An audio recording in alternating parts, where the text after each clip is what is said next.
I know it's my fault dahil hindi ko kayo iniisip.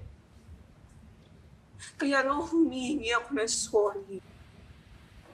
Walang-wala lang talaga ako noon, kaya ako nagawa yun. Walang-wala?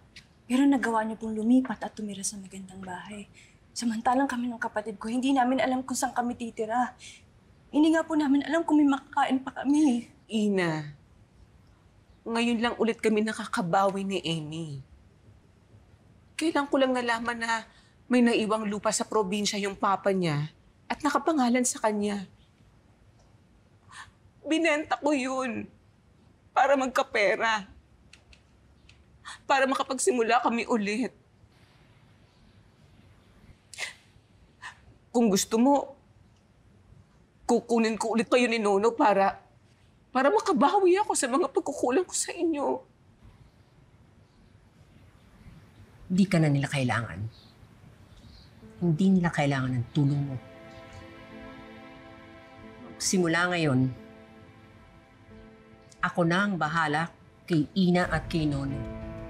Ipaparamdam ko sa kanilang pagmamahal at pagmamalasakit na pinagdamot mo sa kanila. Let's go.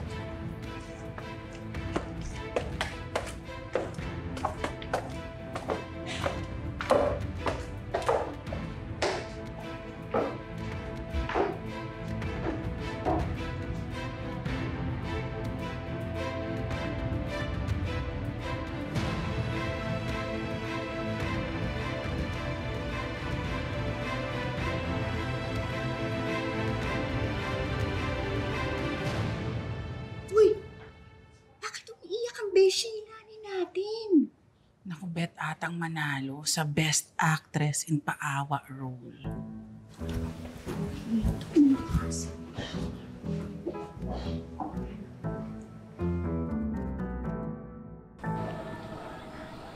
Why did you do that, Mom?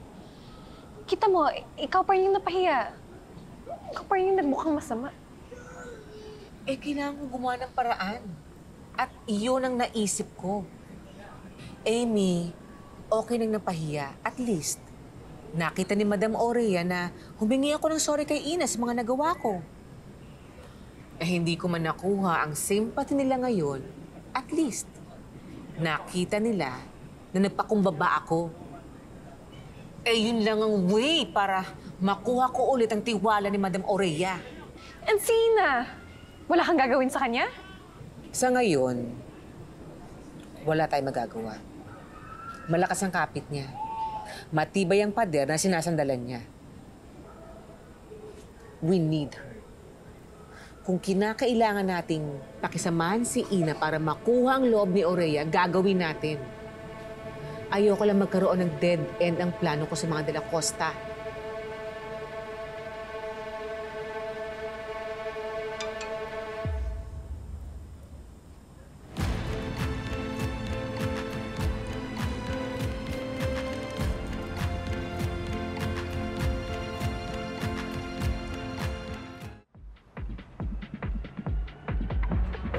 James, you're an angel talaga. Naayos mo na naman yung problema ko sa hotel. Huwag kang mag-alala. Kapag nabigyan ako ng pera ni Mami, babayaran kita. Naman kasi na ikaw rin yung matatawagan ko eh. Kasi hindi kami okay ni Francis. And alam mo naman na si Iwan, hindi ako matutulungan. So, thank you talaga. Thank you so much. Joanna, maybe this is a sign para umuwi ka na. What? Oh my God! Bakit di mo kasi ako pinipilit na umuwi? You know what? Yan yung dahilan ko ba't kami nag-away ni Francis.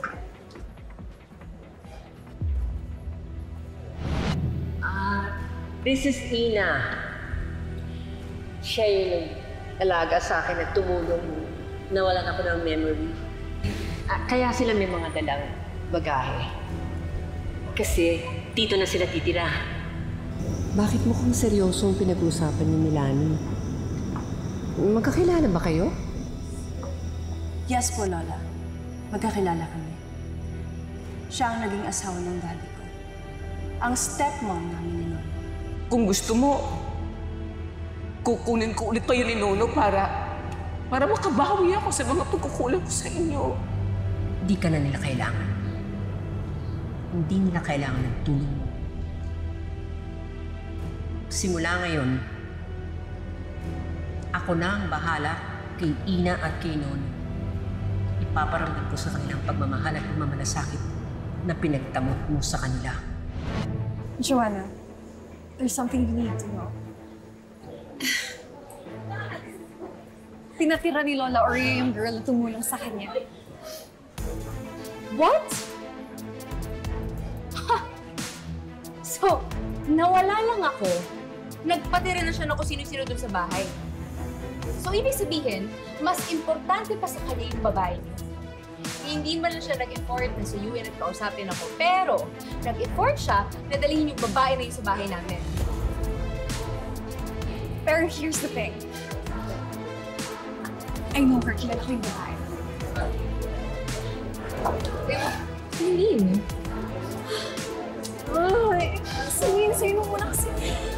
Kasi nilita ako sa kanya, pero she's my stepsister ko. Stepsister? Yeah. Alam mo, pati ako gulat nung nalaman ko na siya pala yung nakasave kay Lola. Alam ko kung anong klase ng tao siya. I know her. Alam ko kung anong kaya niyang gawin. You know what? I don't trust her. For all we know, baka ginagamit niya lang si Lola para mapaganda yung buhay niya. Dito pwede mangyari. Umuwi ka na. Ikaw yung apo, pero ikaw yung nasa labas? Mukhang-kuha na ni Ina yung loob ni Lola. Baka ang ending niyan, ikaw pa yung mawala ng lugar sa bahay at sa buhay ni Lola. Do you want that?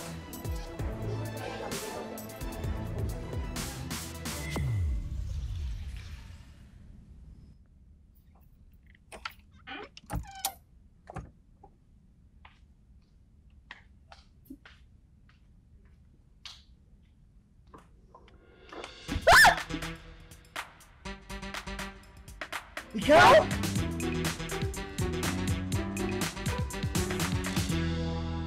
Kapag nagkatuloy kayo ni Joanna, ang laki ng opportunity mo maging CEO ng De La Costa Food Corp. And besides, Yuan doesn't deserve the company.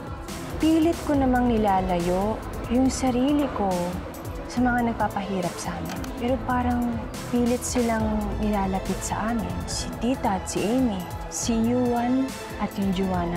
Just make her feel uncomfortable.